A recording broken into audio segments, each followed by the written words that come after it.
दिनाहुनी दिना माझा तुझ अभिमान माझा तुझ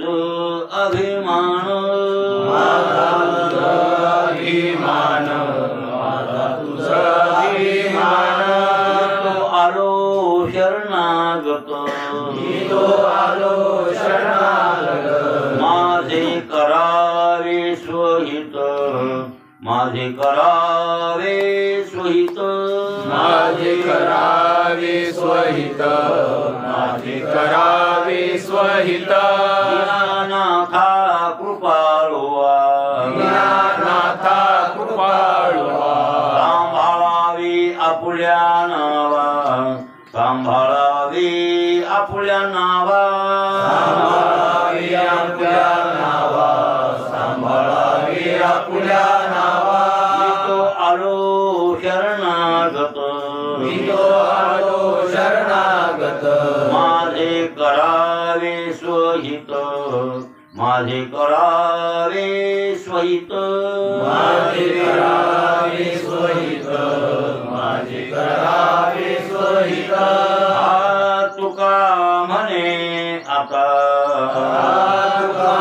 म्हणे आता भले नवे मोकलिता भले नवे मोकलिता नवे मोकलिता नवे मोकलिता तो आलो शरणागत आलो शरणागत माझे करावे स्वहित माझे करावे स्वहित माझे करावे स्वहित माझे करावे स्वहित प्रस्तुत प्राप्त रंगी सेवेसाठी निवडलेला भंगधरो त्या पाठातील जगद्गुरु तुकोबारायांच्या गाथ्यातील देवळीकरांच्या फुटीप्रमाणे 314व्या क्रमांकाचा आपला अभंग चालू आहे. जगद्गुरु तुकोबाराय म्हणतात, देवाला विनंती करून मी तो दिनाहुनी दिन माझा तुझ अभिमान. देवा मी दिनापेक्षा दिन आहे आणि तुला माझा अभिमान आहे. मग दिन तुमच्या लक्षात आला आणि दिनाहूनही दिन हेही लक्षात आला. दिनाहून दिन थोडक्यात समजून घ्या. विधीनं विषय सेवन करतो पण विषयात अडकले आणि विषयाची त्याला इच्छा आहे. असा कोणी प्राणी असेल तो दिन असतो. त्या विषयाने त्याला बापुड केलेला. बापुड म्हणजे दिन आणि दीनतेतूनच दैन्यता निर्माण होते. दैन्यता म्हणजे गरिबी. तुम्ही म्हणताल आम्ही तर खूप श्रीमंत आहे आणि दीनतेतून दैन्यता म्हणाले, बरोबर आहे. दीनतेतून दैन्यता ते खरं आहे. दैन्यता नाम भिकारीपणा. केवढाही घरचा श्रीमंत असेल तर विषयाची अपेक्षा करीत असेल, इच्छा करीत असेल, मग तो दरिद्री. तो दरिद्री असा प्रश्न केला होता यक्षाने राजा धर्माला महाभारतामध्ये. दरिद्री कोणला म्हणतात? कोण म्हणला होता? यक्ष. यक्ष म्हणला होता को दरिद्री. महाभारतामध्ये धर्मराजाचे यक्षाचे 100 प्रश्न उत्तर दिले. ते असं झालं, पांडव वनवासात असताना हे 5 पांडव आणि 6वी द्रौपदी. त्यावेळेला फिरत फिरत फिरत फिरत फिरत फिरत असताना एक हरण आलं. एक ब्राह्मण होता, यज्ञ कर्म करणारा. यज्ञ कर्म करणारा ब्राह्मण आणि त्या ब्राह्मणानं एका झाडाला आपले यज्ञाच्या आरणी बांधून ठेवलं. यज्ञाच्या आरणी म्हणजे कळलं तुम्हाला? खैराचं लाकडा. हे खैर नाही का, हे लाकूड यज्ञासाठी येस्तू पाडायला काम. हे खैराचं लाकूड म्हणून तो होम हवनाला पिंपळाचं लाकूड, खैराचं लाकूड वापरायला मोकळी. आणि पिंपळ आहे, पिंपळ हिरवी तेरवी नाही जाळायचा. पण यज्ञाला होम हवन आपण नाही का जाणवी करतो त्या दिवशी पिंपळाचं लाकूड एक लागतं. पिंपळाचं लाकूड लागतं बरं, ते खैराचं लाकूड लागतं ते होम करायला.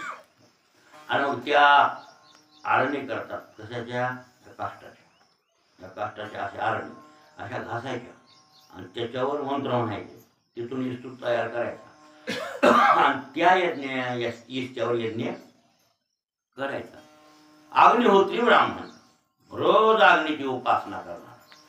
आर्य समाधी म्हणा त्या आर्य समाज अग्निहोत्रीचेच बरं, जे अग्नीची रोज सेवा करतात. सकाळी सकाळी होम हवन केल्याशिवाय त्यांना मोह नाही.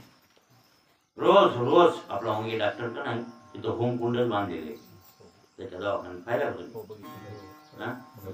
ते कुंड बांधलेले. ते मुंगी डॉक्टर मोठा भाविकेवर वंगडीवर झोपते ते, त्याच्यावर मी पाहिलं वंगडीवर झोपते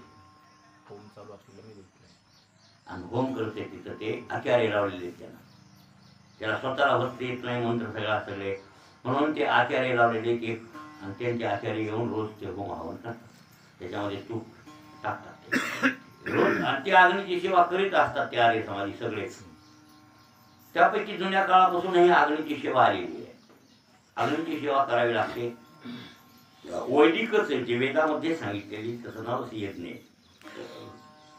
ते ब्राह्मण असे लाकडं घासून तर ते यज्ञ करायचं जे साहित्य आहे त्याला साहित्याला अरणी म्हणतात. थोडक्यात त्या अरणीचं गाठोडं झाडाला अडकून ठेवलं होतं त्या ब्राह्मणाने. झाडाला अडकून ठेवलेलं ते हरण एक आलं शिंगावालं. त्या हरणानं ते गाठोडं असं उचकिलं आणि उचकिल्यावर ते गाठोडं घेऊन हरण पडलं, शिंगात अडकलं. तिथं अडकिलं त्यानं. ते हरण मायावी होत, त्यानं अडकिलं आणि ते पळून गेलं हरण.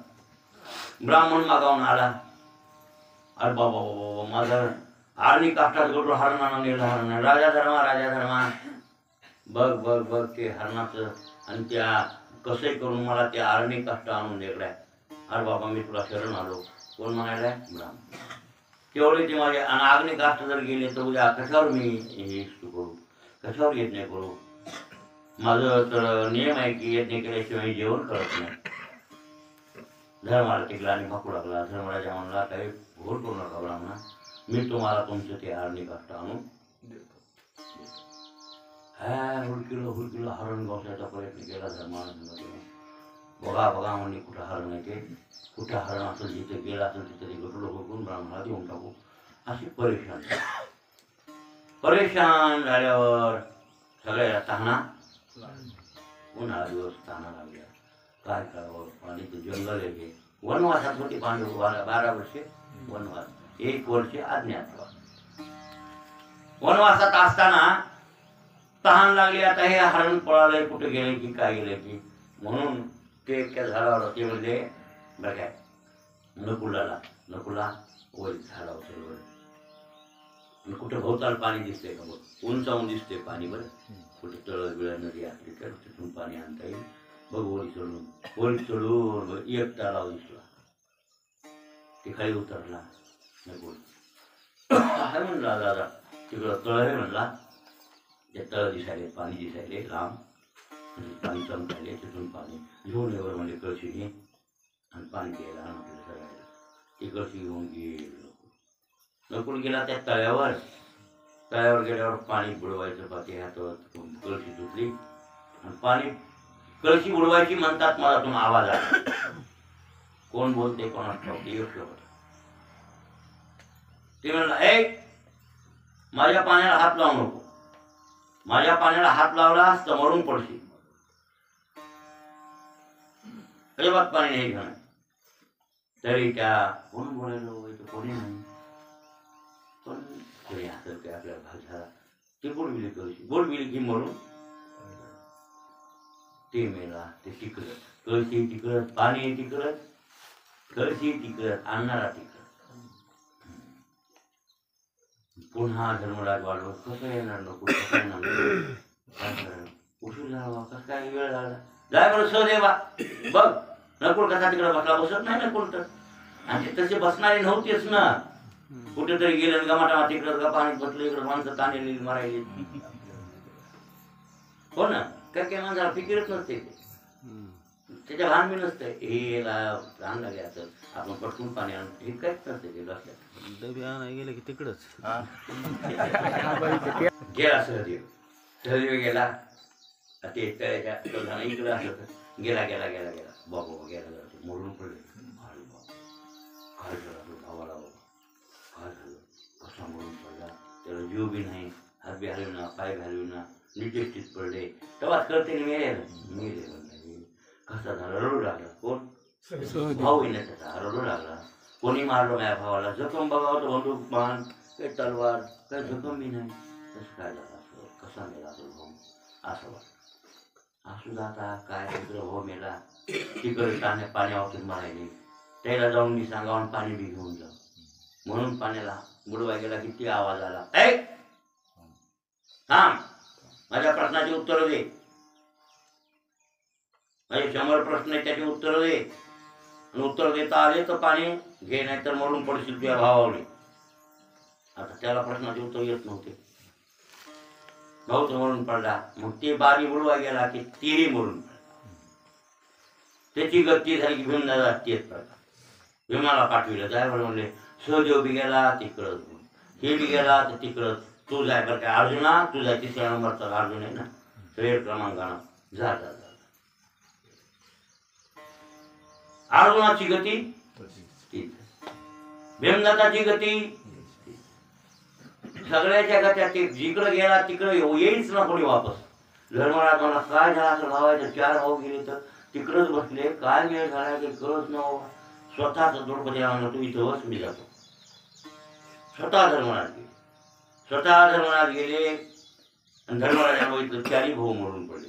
अरे बाप, कशी काय मिळेल ते रडायला लागला. धर्म कोणालाच चेतना नाही, सगळ्याला हलवून बघितलं, एक बी नाही.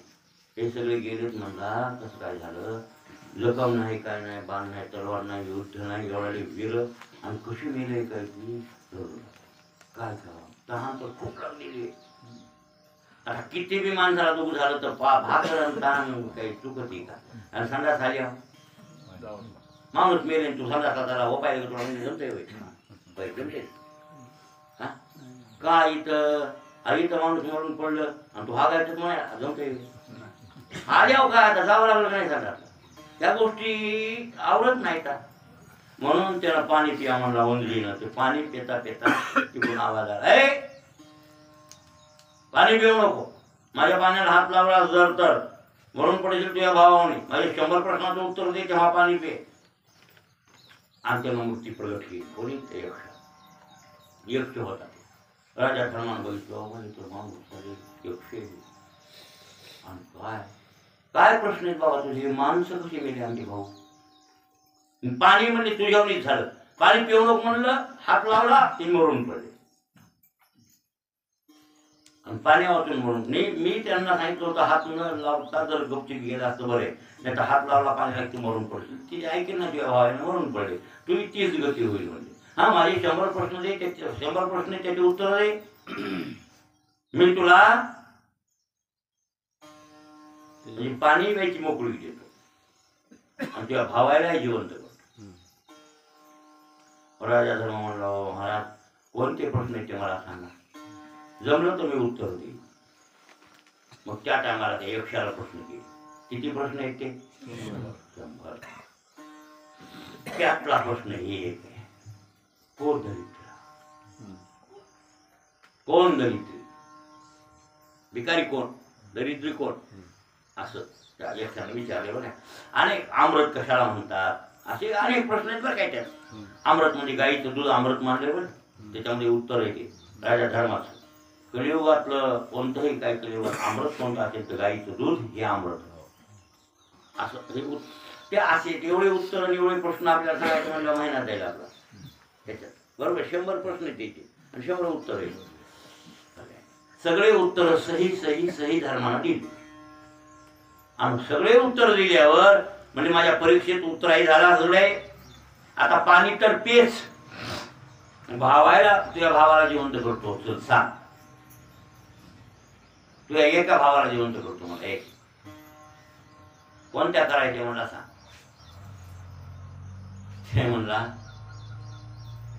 माझ्या सगळ्या धाकट्या भावाला जीवन दिलं नकुल. ते म्हणा का रे बाबा, तुझा सख्खा भाऊ धनुर्धारी अर्जुन आहे, सख्खा भाऊ एवढा बलिष्ठ बलवान भीम, तुम्ही एका माईच्या पोटातून जन्मले 3 जण आहे आणि एका माईच्या पोटातून जन्मले हे. असा असताना तू सावतर भावाला उठवा म्हणायला, सावतर भावाला जिवंत करा म्हणायला. तसं नाही म्हणजे महाराज, मी जिवंत आहे म्हणला कुंतीचा, माधुरीचा एक जिवंत राहील. मी तिला आनंद वाटेल कोणला, माझ्या माधुरी आईला. आणि माझं प्रेम नकुलावरही खूप आहे. मला भीम नकुल सारखेच वाटतात, अर्जुन नकुल सारखेच वाटतात. त्याच्यासाठी माझ्या पोटात भेदभाव नाही, सावतर भाऊ घे सखा भाऊ अशी भावना माझी. आमचे सगळे भाऊच आहे, पण त्यापैकी एकच उठवितो म्हणते असताल तरी एक उठवा आमचा नकुल. हसला यक्ष आणि त्यानं नकुलाला सांग आता कोणता भाऊ उठवतो. ते म्हणजे सहदेव. जसे मिळते तसेच उठवायला लागले आणि सगळे भाऊ जिवंत केले. आणि मग त्यानं रूप दाखविलं मी यमधर्म आहे. हरणी काष्ट घेऊन गेलो तो हरण होऊन, ते मीच होतो. आणि तळ्यात इथं रूप धरून बोलू लावलो तो मीच होतो असं त्यानं उत्तर दिलं. आणि 5 भाऊ जिवंत केले. तर 100 प्रश्नापैकी दरिद्री कोण, दरिद्री भिकारी कोण आहे, काय जे ज्याच्या अंतकरणात आशा आहे, काय आहे, आशावान माणूस आहे, खूप त्याची तृष्णा विषयाची इच्छा आहे, आणखीन हवंच आहे, आणखीन कमवत आणखीन कमवत आणखीन कमवत अशी अपेक्षा ज्याच्या अंतकरणात आहे तो कोण आहे. बर काय मग आता संतोषराव आपण कोण आहे, कसा भास्करराव तुम्ही कोण आहे. उपभोगायला काहीच नाही, फक्त कमवा फक्त कमवा फक्त कमवा फक्त कमवा फक्त कमवा आणि इथंच ठेवून बरोबर संगत काय येणार नाही. त्याला कळच ना तृष्णा आशा अत्यंत अंतकरणात आशा आहे. अशा प्रकारचा माणूस कोण आहे, विषयाची अपेक्षा सतत करतो, त्याचं नाव दरिद्री आहे. आणि असा दरिद्रीनं गांधलेला असल्यामुळं त्याला दीन म्हणतात. त्याला काय म्हणतात, दीन आहे. आणि दीनतेतून दैन्यता निर्माण होते ना, असं किंवा दैन्यता आणि दीनता एकच. अशा प्रकारे असे दीन आणि दिनाहून दिन काल कळेल तुम्हाला. एक तर विषय सेवन करतात पण त्यालाही विधीचं बंधन घालीत नाही. विधीचं बंधन कळलं ना, नाही विधी नाही. जसं सपाट्यात पडेल तसं वागायचं. पण येणं केल्या प्रकारे कामाची क्रोधाची लोभाची इच्छा पूर्ण करायची. खाऊ वाटलं ते काही खायचं, पेव वाटलं ते काही प्यायचं. कामाची बाबतीत बी अविधीची बायको असेल का विधीची असेल का त्याचा विचार करायचा नाही. भावकीतली का पाहुण्याची हे विचार नाही, कोण्या जातीची हे विचार नाही. फक्त येणं केल्या प्रकारे कामाची इच्छा पूर्ण झाली पाहिजे असा स्वैराचार वागतो तो. दिनाहून एक तर विशेष सेवन करते आणि त्यातून त्याला विधीचं वस्त्र ना, म्हणून ज्ञानेश्वर महाराज म्हणले ते तर विधीचे वस्त्र नाठवे, पुढील अधोगतीची लाज नेनवे, जे न करिता ती करावे वेदू म्हणे. पाहे पार्शराच्या गावा, जी जया लागी आले ती पांडवा, तो कार्यार्थ आगवा सांडोलिया. इंद्रिय ग्रामीचे राजवेदी, अहम ममतेच्या जल्पवादी, विकारांतराची मांदी मिळवणे. म्हणून मातेचे चुकले, ऐका चतुर्विध मद बदले, जी आत्महित केले वाढते गा. तो पहिला अर्थ म्हणजे ते भक्तायचा वरून काढते. या अलीकडला बघा ना, ते विधीचे वस्त्र नाटवे. माणसाला बरं काय लाज वाटावं, माणसानं लागवड राहू नये. काय राहू नये, लागवड राहणं गुन्हा आहे की नाही. काय झालं सरकार आता तुम्हाला लागवड अटक करते की नाही. इंग्रजी धरा लागवड राहणं विधीनं गुन्हा, आपल्या काय जाणं गुन्हा आहे. पण ते लागवड नाही, तुम्हाला वस्त्रच कोणतं असावं सांगतो तुम्हाला. विधीचं कोणतं विधी. वेद सांगेल त्याप्रमाणे वागण्याचा कपडा अंगावर. वेदान कसं सांगितलं वागायचं, लग्न कर म्हणलाय वेद हो, पण कशी बायको कर म्हणला, सवर्ण स्त्री पारणावे. कशी भागवत बघा नीट, त्याचा अर्थ तर बड्या बड्या महाराजाला लागत नाही. हो, एक महाराज मला विचारू लागला, त्याच्या गावाला कीर्तन, महाराज कीर्तनकार आहेत ते, त्यांच्या गावाला कीर्तन गेलो, तो कीर्तन ऐकलं, कीर्तन ऐकल्यावर बरोबर मला म्हणले की मला कळतच नाही ते तुम्ही सांगा. मी म्हणलं ते सांगायचं असल्यावर आता इथे वेळ नाही, आता तुम्हाला सांगत बसतो तुम्हाला कंटाळा येईल, मला गावाला जावं लागतं पुढे संध्याकाळी कीर्तन आहे ते, वाटलं तर तुम्ही इथं या, ते काही चाल जरा हिंडायला लकलंय ते कीर्तन करीन पैसे घे ते येते तिकडं कीर्तन जर की ते पाच काय नाही राहिला ते 10,000 बुडून दिवसाचे 10,000 जाते त्याची बोंबल तिकडं आल्यावर अशी गमते महाराज त्याच्यात येते महाराज. आणि ते म्हणला भागवतामध्ये सांगितलंय म्हणलं बायको करावी पण कशी करावी, सवर्ण करावी. ते सवर्ण म्हणलं जातीतली, आपल्या जातीतली, मराठी असेल तर मराठीची करावी, ब्राह्मण असेल तर त्यानं ब्राह्मणाची करावी. जे ज्या जातीत जन्म झाला तुमचा त्या जातीतली बायको तुम्ही करावी. त्याच्यात बी पंचम सप्तम तेजून सवर्ण स्त्री वारावी हे म्हणतात. आणि याचा अर्थ सांग म्हणा, सप्तम पंचम काय कळते समजून राहतो मला.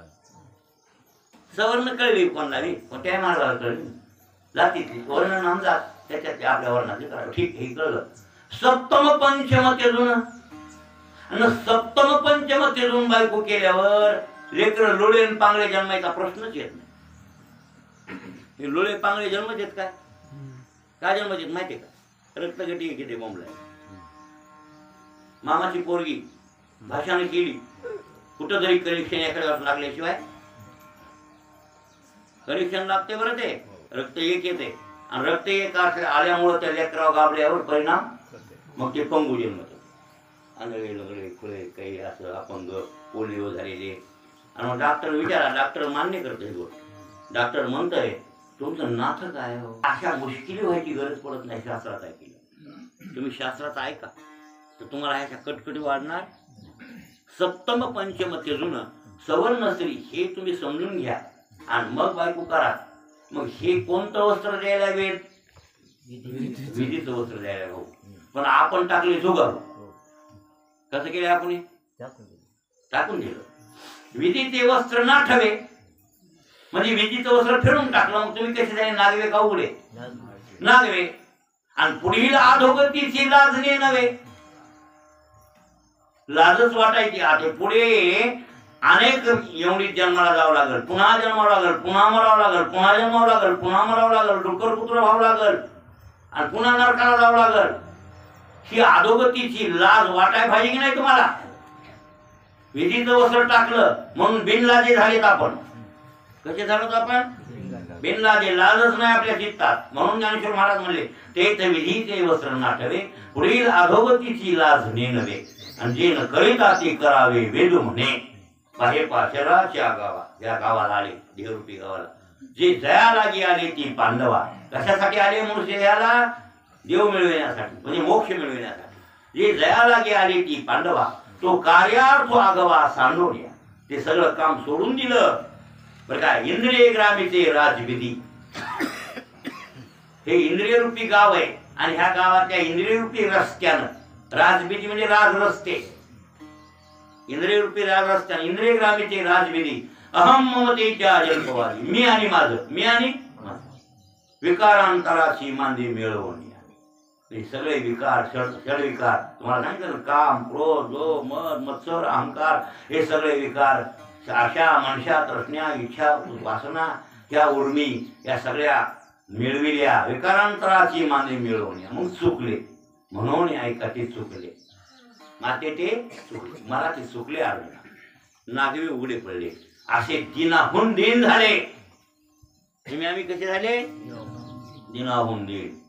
मग आता दिनाहुनी दिन तुकाराम महाराज स्वतः म्हणाले देवाला की मी तो दिनाहुनी.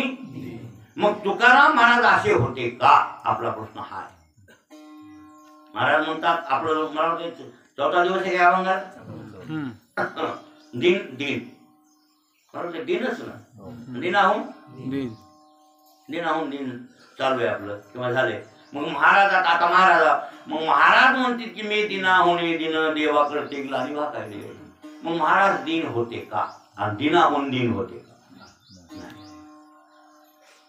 नाही, नव्हते तर म्हणायले कसे महाराज नाही तसे मग म्हणायले होते म्हणावं तर मागे भवता जन्मी हेची करीत आलो आम्ही भवतापश्रमी दुःखे पिढिले निवू त्या गरजो हरीचे पवारे. मागे भवता जन्मापासून आम्ही हेच करीत आलो म्हणल्यावर कुठं दिन आहेत ते आता सिद्ध आहेत की नाही ते? मागे भवता जन्मी किंवा आम्ही वैकुंठवासी आलो याची कारणासी बोललेले ऋषी साठे भावे वर्ताया साडू संताचे महाराज. आता सांगा असे महाराज म्हणाले त्या अभंगात म्हणल्यावर मग महाराज दिनाहून दिन आहेत काय? नाही नाही नाही नाही नाही नाही नाही नाही नाही. अहो ते देवाच्या योग्यतेचे आहेत. हो देवाला शरण द्यायची त्यांना गरजच नाही का? देवच त्यांना शरण येतोय म्हणला तुकोबारायणला. असे एवढे मोठे आहेत ते आणि एवढे मोठे असताना मी तो दिनाहुनी दिन असं मग आम्ही तुम्ही एकत्र आहेत. आपण कसे दिन आहेत की दिनाहून दिन आहेत? हा विधीचं वस्त्रच नाही ना आपल्या अंगावर काय? नाही नाही फेकून दिले चोळणे आंगळे फेकून दिले. विधीचे चोळणे आंगळे धोत्र आंगळे फेकून दिले आणि नागवे हिंडायले लोक आहे की नाही? कसं आहे भाऊ? हा कशाचा विधी महाराज जेवताना तरी ताटाला पाणी पिरविते काय काय विधी सांगा ना आपला मोकार. आणि शास्त्राला सांगितले आपण काय सांगावं तुम्हाला झोपेतून उठल्यापासून झोपेपर्यंत शास्त्र आहे. झोपेतून उठल्यापासून झोपेपर्यंत शास्त्र आहे बरं. आणि तसं वागायला पाहिजे. त्याला म्हणते विधीचं वस्त्र. काय विधीचं वस्त्र आहे आपल्याला आणि काय काय म्हणतो काहीच नाही. कोणतंच विधीचं वस्त्र नाही. जेवण्यात विधी नाही, संडास मध्ये विधी नाही, कशाचाच विधी नाही, कशाचाच विधी नाही. संडास कुंकड तोंड करून करावं हे करावं. संडास बांधायलेच ना हातावर काय बांधायचे विधीचं वस्त्रच नाही काहीच नाही. ते शास्त्रच करत नाही. मग अशा प्रकारचे नागवे उघडे विचारे ती जनता हे खरं आहे की आपण तसे आहोत.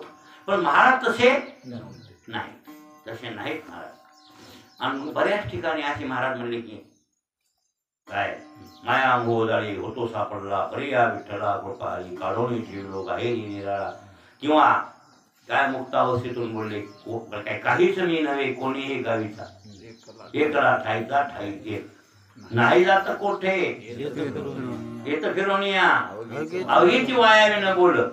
बरोबर आहे की नाही? हा नाही आम्हाला यावे मरावे लागत अहो अखंडित जैसे तैसे. बरोबर आहे ना? मग आता असे म्हणणारे महाराज मुक्त आहे की बद्ध आहे? मुक्त आहे. आणि मग असा असताना मी तो दिनाहुनी काम अभंग आहे. भाषा महाराजांनी केली पण अभंग परार्थपर आहे. कसा आहे? परार्थपर आहे. भाषा महाराजांची आहे पण अभंग परार्थपर. काय अभंग स्वार्थपर आहे, काही परार्थ, काही देहाला धरून बोललेले अभंग, काही स्वरूपाला धरून बोललेले महाराज. याच्यामध्ये महाराज ठिकठिकाणी वेगळ्या वेगळ्या पद्धतीने बोलले. गृहीत धरा मी तो अनाथ अपराधी कर्महीन मतिमंद बुद्धी तुझमे आठवले नाही कधी वाचे कृपानिधी माय बापा नाही ऐकिले गायले गीत घरी लाल सांडिले हित नावडे पुराण बैसले संत केली बहुत परिंदा नाही केला करविला परोपकार नाही दयाली प्रीता पर करुणे तो केला व्यापार वाहिला भार कुटुंबाचा नाही केले तीर्थाचे भ्रमण पाहिला पिंड करचरण नाही संत सेवा घडले दान पूजा अवलोकन मूर्तीचे असंग संगी घडले अन्याय बहुत अधर्म उपाय न कळे हित करावे ते काय नये बोल आठवते आप आपल्या खातकर चतुर झालो मी दावेदार तू तो कृपेचा सागर उतरी पार तो का म्हणे. अभंग महाराजांचा आहे नाटातला खरे. पण अभंग आमचे शास्त्री महाराज म्हणायचे हनुमान या अभंग परार्थ महाराज अनाथ अपराधी नव्हते. आणि तुझं मी आठवले नाही कधी म्हणजे तुझं चिंतन कवाच केलं नाही असे म्हणालेत महाराज, पण तसे नव्हते महाराज. आणि तसे असते तर दिनरजनी हाती धंदा आणि गोविंदाचे पवाडे असे म्हणले नसते. अरे हे अभंग महाराजांचा आहे, भाषा महाराजांची आहे, शास्त्री महाराज म्हणजे आणि पण परार्थपर अभंग आहे, हे स्वार्थपर. लक्षात आलं? हा, अभंग स्वार्थपर. काय ते काहीच नव्हे, कोणी गावीचा अभंग कसा आहे? स्वार्थपर. भाषा आहे महाराजांची आणि अर्थ आहे कोणाकडे बोलतोय? त्यांच्याकडेच बोलतोय बोट. ही त्यांना लागू आहे. कोणला? अनुरुणिया ठोकरा तुका येळोणी सांडिले कळेवर भाऊभरमाचा सांडिली त्रिपुटींडी पोहळीला घटी तुका म्हणे आता उरलो उपकारा. भाषा महाराजांचीच आहे आणि अभंगही स्वार्थपर आहे. लक्षात आलं का नाही? त्या अभंगाचा अर्थ कोणाला लागतंय? त्यांनाच लागतंय, महाराजालाच लागतंय. महाराजच तसे होते. मग महाराज असे होते का? नव्हते. आता नाही का, आम्ही कुणबियाचे मुलं आमुचे कैसे खरे बोल. काही नाही भाऊ, कोणाची मुलं आहेत आम्ही? मग तुम्ही कोणाचे? मग तुम्हाला सर्टिफिकेट नाही त्याला मोर्चे कुणबियाची मुलं. आणि ही भाषा वापरली की मळ्याला धरून आहे की स्वरूपाला धरून आहे? हे मळ कोणाचं? कुणबियाचं आहे. तुमचं मळ कोणाचं आहे? तर म्हणजे बामणाचं आहे. मळ बामणाचं आहे का स्वरूप बामणाचं आहे? स्वरूप कळलं का नाही? आत्मस्वरूप चैतन्य. चैतन्यात ब्राह्मण, क्षत्रियन, मराठा, कोण कुंभारन, कोण लवारण आहे. असं स्वरूपात कुठे आहे भेद? मग हे भेद कुठे आहे? शरीरात आहे, मर्यात आहे. मग मर्यादा धरून भाषा वापरली, ज्याला धरून आम्ही कुणबियाचे मुलं. मग हे जे बोलले महाराज कशाला धरून बोलले? देहाला धरून बोलले. बरोबर आहे. मी तो वासुदेव तत्वता कळईल विचारिता हे ठाऊक सभा घ्या संता नाही अनेक तुझा मागता गा असं जे बोलले. मी तो वासुदेव सर्वमिती म्हणजे चैतन्याला धरून बोलले, स्वरूपाला आत्मस्वरूपाला धरून बोलले. महाराज कुठे केव्हा कसे बोलले मी इथं महाराजांची भाषा आहे फक्त, पण अभंग परार्थपर आहे. अभंग कसा आहे महाराजांचा? मग असं का बोलले महाराज? तुम्हाला परवाशी सांगितलं ना, आमदार खासदार तुमचा निवडून दिलेला प्रतिनिधी असतो. आपल्या इलाक्याचा आमदार, आपल्या इलाक्याचा खासदार, आपला कोण? प्रतिनिधी. कशासाठी निवडून दिलं त्याला? हा, आपल्या गल्लीतले काही रोड पिढ अमुक टमुक लाईट आहे, काही योजना म्हणा, काही सूर्यावरल्या मोटरा म्हणा, काही म्हणा, हे जी काही योजना आहेत, या दिल्लीतल्या योजना गल्लीत आणण्याचं काम ते करतो. लक्षात आलं की नाही? म्हणून सगळ्या जनतेनं त्याला निवडून दिलं आणि मग तो त्या योजना इथपर्यंत आणतो आणि त्या योजना आणून राबवितो. आपल्या गावात किंवा आपल्या घरी आणून राबवितो. त्याच्यासाठी तो निवडून दिलेला प्रतिनिधी. आणि प्रतिनिधीचं काम ते असतं की समाजाला धरायचं आणि समाजाचं हित करायचं. आजच्या प्रतिनिधीचाही विचार नाही बरं का भाऊ. निवडून दिलं की काम संपलं. आजचा विचार काढायचा बी नाही, काहीच नाही, कलियुग आहे. पण पहिले राजे तसे नव्हते महाराज, प्रतिनिधित्वानं वागत होते. राजे कसे वागत होते? प्रतिनिधित्वानं. मी तुमचा प्रतिनिधी आहे असे राजे म्हणत होते. मोदी वागण्यात काय असेल तसं असेल मला माहित नाही, पण काय ते आपल्या सरकारकडे न्यायचं, त्यांच्या म्हणण्या इच्छा काय असतील त्या आकांक्षा त्यांच्याकडे पुरवायच्या आणि त्या तिथून पास करून इथं आणून कोण करायचं. त्या तद्वत त्या न्यायानं त्या न्यायानं तुकाराम महाराज आपले परमार्थातले प्रतिनिधी आहे. लक्षात आलं? आणि आपल्या इच्छा आकांक्षा त्या अपूर्ण व्हाव्या, अपूर्ण राहू नये म्हणून आपल्याला देवाकडे न्यायचा विचार केला. का विषयामध्ये किती जीवानं तळमळ केली तरी विषयामध्ये जीवाची पूर्णता होऊ शकत नाही. विषय सेवनी कोण तृप्त झाला तर इंधनी निमाला अग्निकोठे. विषय सेवनात कोण तृप्त होतो काही नाही भाऊ? नाही. असं कधी हे एवढं मिळालं म्हणजे मला काहीच नाही आता असं होय म्हणतेत मन. आपल्याला काहीच नाही. एवढं कोणाच लग्न झालं का?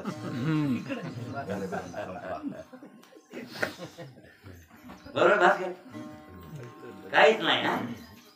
होत ना तसं वाटत होत नाही. एवढं लग्न व्हावं, एवढं पोरात लग्न झालं की मग काम असे म्हणणारे तर पुन्हा धरणार जास्त अडचणी जास्त कसं करावं, कसं करावं नाना सांगा. अवघड आहे बाबा. पेपरला चौऱ्या आता म्हणते बघा रोज आपलं पोराचं लग्न रोज तर होते म्हणते हा ते बी काय असं बोलते की निग्रह मग म्हणताल तुम्ही प्रतिज्ञा करायला येते. हो हे सगळे आता हे म्हणलेले आहेत आम्हाला पोराचं लग्न पोरीचं लग्न माझं तर वराचं काही म्हणला होताच का नाही. पुन्हा पुन्हा काठी नाव का काय करावं तुम्हाला पुन्हा ऐका नाही गेलं ऐकतच नाही तुम्ही ना माहित आहे. हे महाराज याचा अर्थ हे शेळी कवा जगली म्हणून ऐकल्या नाही किती जगल्या तोंडला मी की अतृप्त भणभणी जसे आपण भणभणी मग सांगितलं दरिद्री समाधान. महाराज अशी आणि काय आहे विषय आहेत ते विषयात म्हणजे समाधान मिळतच नाही पूर्णता होतच नाही. मग हे कोणाला माहिती आहे तुकोबा आहे म्हणून तुकारामाने विचार केला यांना मोक्ष सुखाकडे न्या आणि मोक्ष सुखाकडे नेलं का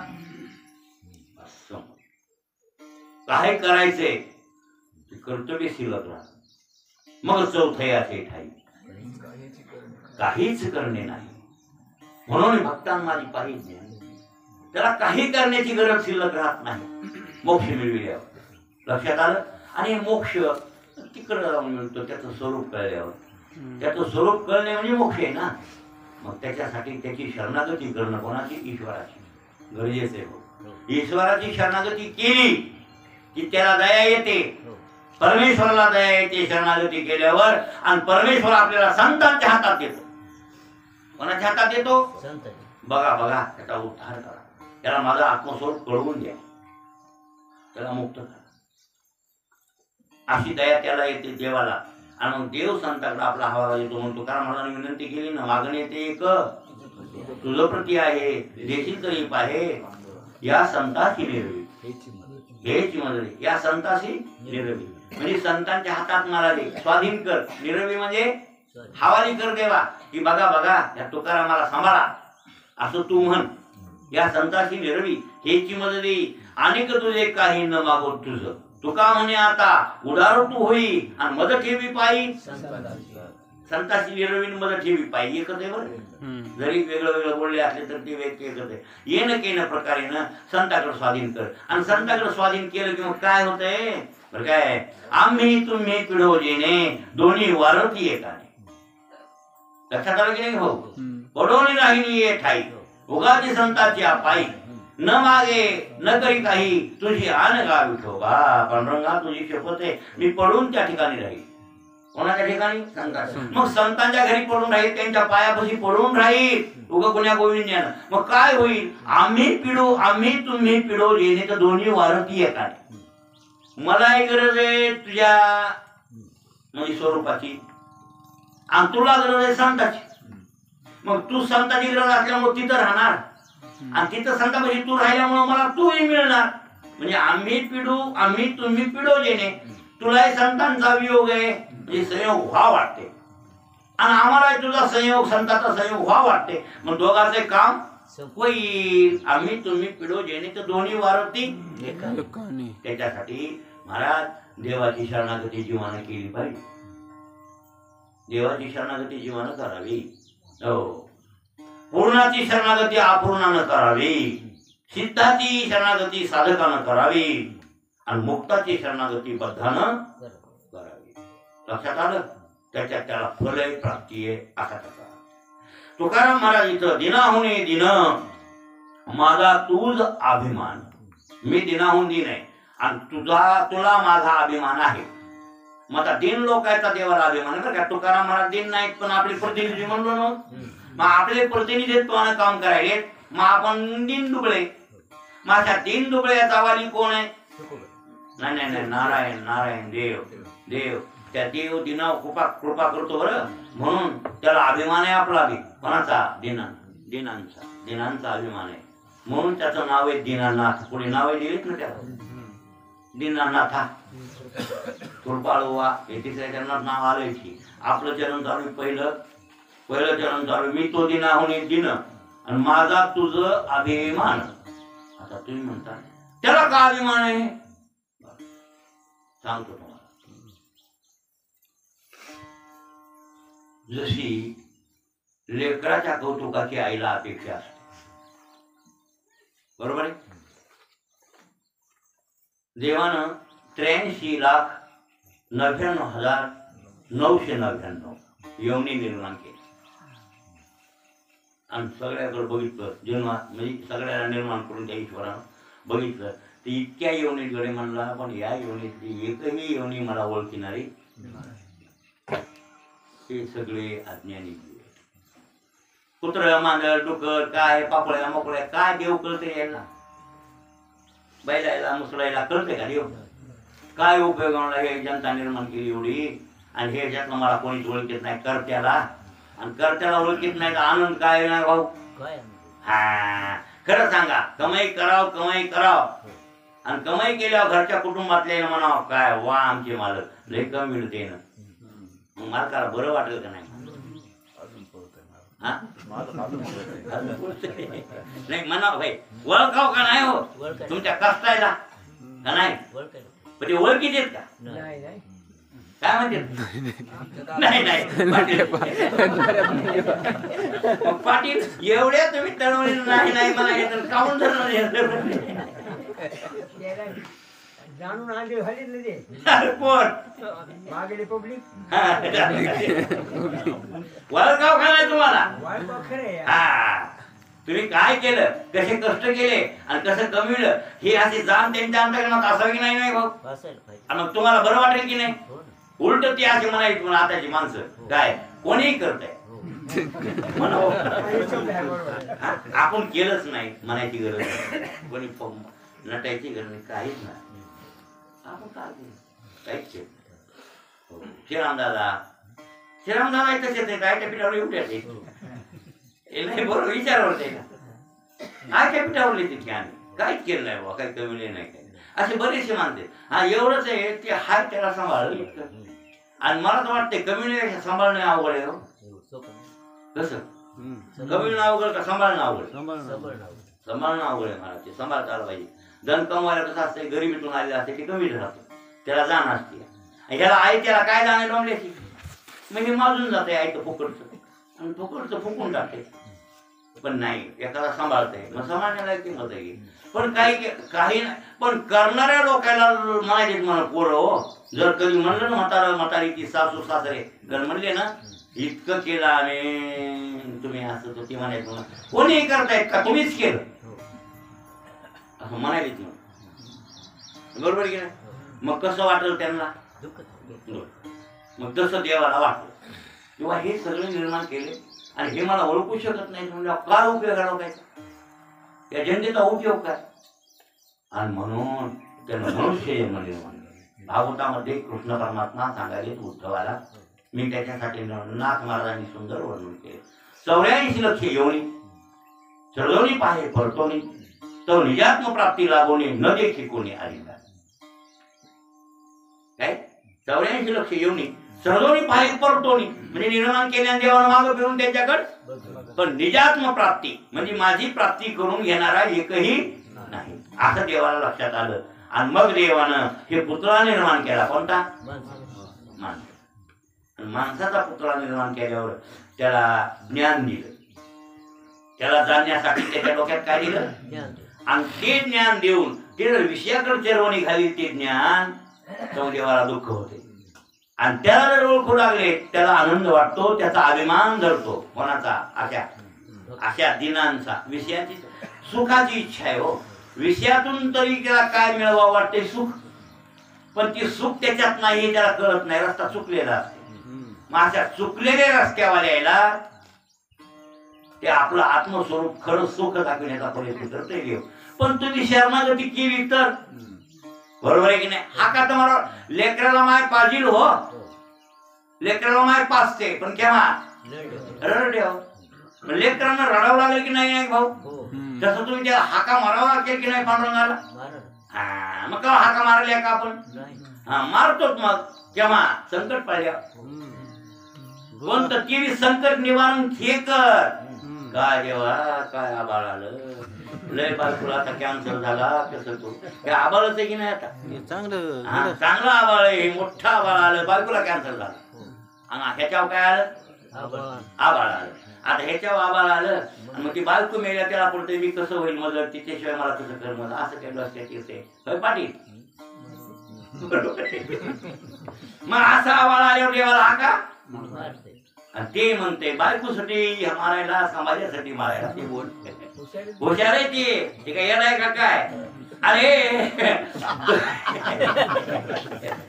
दुःख में सुमिरन करे सुख में न करे कोय अरे सुख में सुमिरन करे तो दुःख काय कोय कबीर महाराजांनी विचारले दुःख झालं संकट आलं किंवा देवाचं स्मरण लोक करतात दुःखात पण सुखात जर केलं दुःख काय को होय तुम्ही सुखात जर देवाचं चिंतन केलं तुमच्या नशिबाला दुःख येणार यासाठी तुम्ही देवाचं आणि स्मरण करा त्याला हाका मारा त्याला शरण जा आणि त्याला शरण गेल्यावर मग त्याला अभिमान कोणला हो अभिमान आहे माझा भक्त आहे माझा भक्त गांधळा कालचे तो सांगितलं उदाहरण मी फळ्यामध्ये फळ्यात कीर्तन होतं हो वा प्रचंडा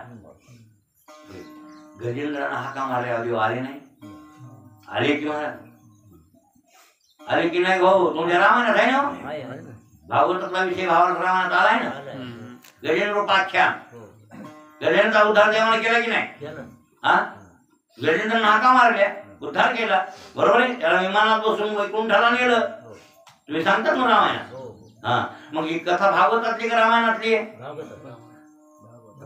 भागवतातली कथा आहे पण रामायणात नाथांनी घेतली समती श्लोक येते नाथांनी घेतले बरोबर आहे ना खरंय का खोटे कशासाठी घेतली भाऊ कथा आहे तिथं ती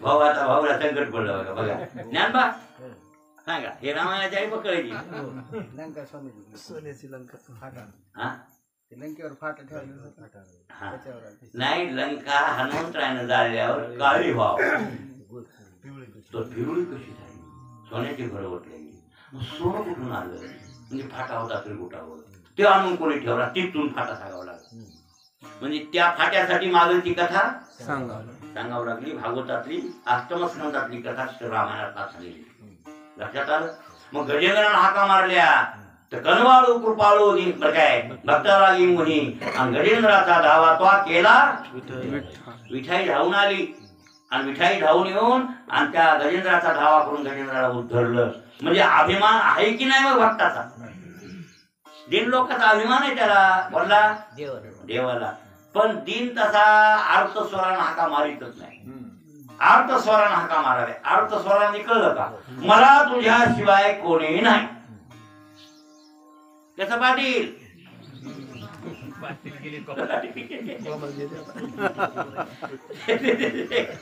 आपल्याला तर आमच्या घरचे आहेत ना आपल्याला एक आहे बाई म्हणली म्हणून आमच्या भजन्याला आपल्या गावातली मला एक भजन्याचा मुलाला म्हणून नका नाव सांगत नाही इकडे बरं बापा आणि तू रोज पारा म्हणतो काटीपोटी नाही कोणी तसं म्हणा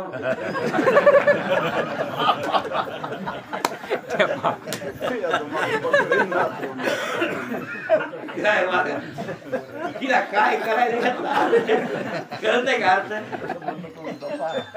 त्याला बोलून घेऊन म्हणायली म्हण काय ठीक रोज ऐकायला मी सणाला येते तेव्हा उठते तुला काकडा होतय का तेव्हा तुमचा काकडा होता आणि मी उठते सणाला जात आहे आणि तू रोजच ऐकायली बाबा काय पाठी पोटी नाही कोणी दिले असं आणि तुला इतके लेकर बाळ आनंद आणून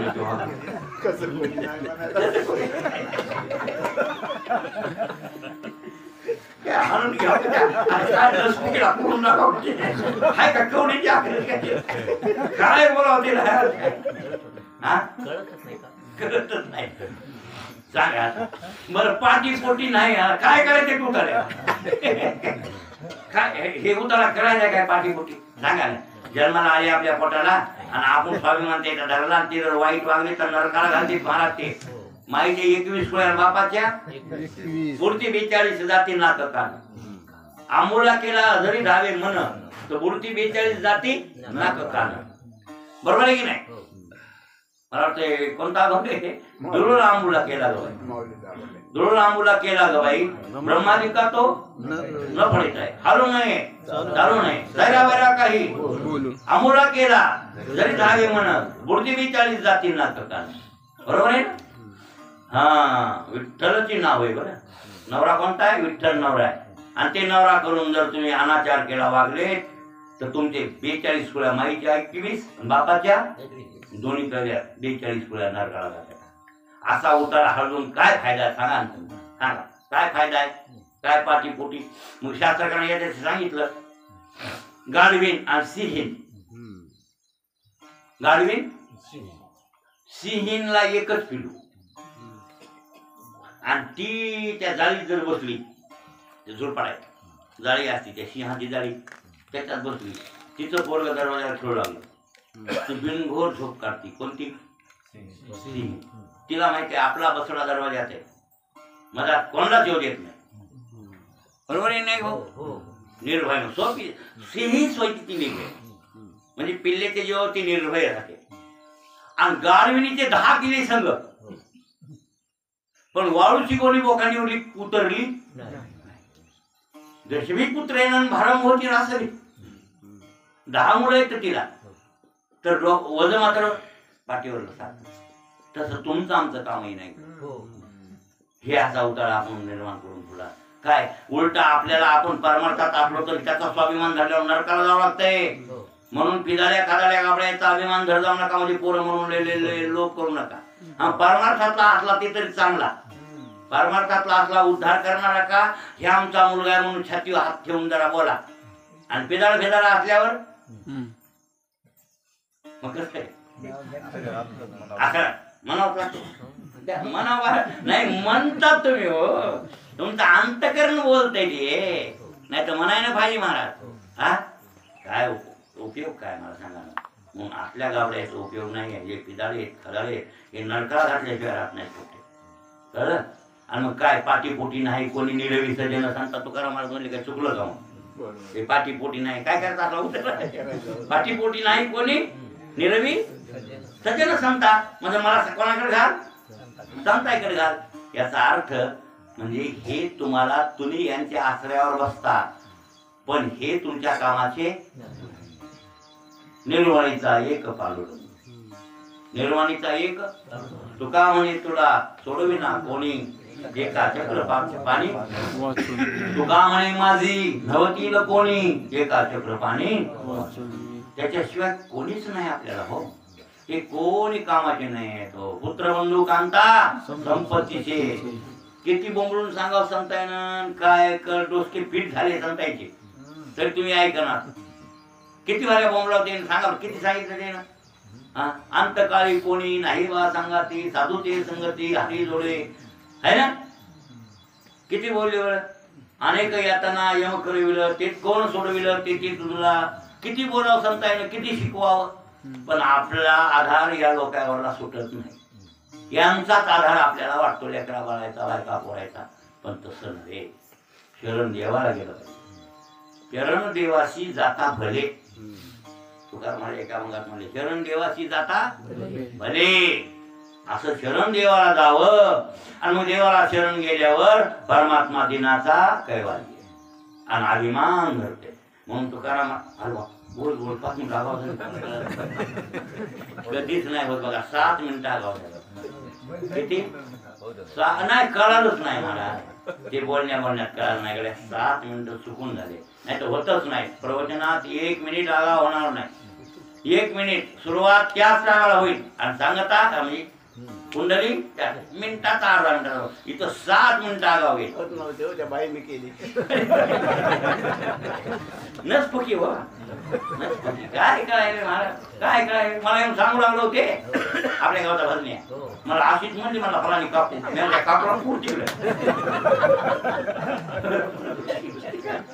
ती काकून फाकूत असली काय ये रे तमाशा हे फोन केलं त्याला नाही म्हणा मी कसं ऐकलं म्हणला ती म्हणू लागली मी कसं ऐकलं म्हणायचं मग त्याचं मी म्हणलं तिनं तसं म्हणा आणि माझ्यासारख्यानं सांगावं की तू तर भाऊ बरोबर आहे काय हे अभंगच म्हणणं नको पुन्हा बरोबर आहे काय आपल्या कर्म झाले एकंदरीत 7 मिनिटात इथं सेवा आपण काय चाललंय दिनाचं काय मी तो दिनाहुनी दिन तर माझा तुझं अभिमान म्हणजे खरंच आपला भक्ताचा हे शरण गेल्यांचा अभिमान देवाला असतो ते सिद्ध झालं पहिलं चरण संपला सगळी धरतो आता मी तो आलो शरणागत मी तो आलो मग आपण देवाला काय द्यायला पाहिजे मग तुकारामाला गेले म्हणजे आपले ते प्रतिनिधी आहेत ते आपल्याबद्दल शरण चाललेत म्हणजे आपण सुद्धा जावं मग कसं जावं शरणागती किती प्रकारची त्याचा विचार उद्यापासून सुरू शरणागती कशी करावी